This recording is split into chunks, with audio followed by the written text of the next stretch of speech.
I'm Speaker of the House. I'm not the leader of the Senate. I'm not the president. So your question is, it will not default? I've done everything in my power to make sure it will not default. We have passed a bill that raised the debt limit. Now, I haven't seen that in the Senate, so I don't know. What's the problem is they've increased spending by $6 trillion. So that brought us inflation. That brought us this problem. You have a $31 trillion debt. Now, what does that mean? That's bigger than our whole economy by 20%. We've only been in this situation by a percentage one other time during World War II.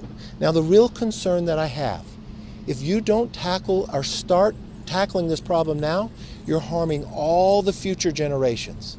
I think every American would care for their children and their grandchildren. So is it too much to ask that we simply spend what we spent 5 months ago? Is it too much to ask to say, let's take that COVID money that you did not spend and let's give that back to the taxpayer to be able to raise the debt ceiling? I don't think a short-term extension does anything. We've got a timetable here. I know the president wasted 97 days.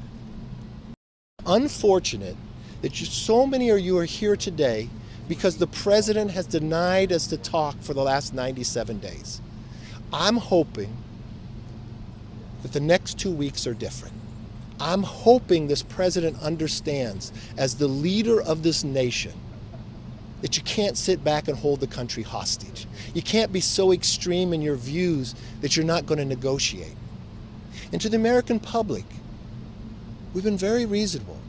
I think spending the amount of money we spent 5 months ago, regardless of whether the president thinks it's cutting or not, is sensible. Every household would do that. Anytime a household has a problem, they would get together as a family and they would decide their priorities. That's all we want to do. And we want to raise the debt limit and we want to make our economy stronger. Thank you all. Have a good day.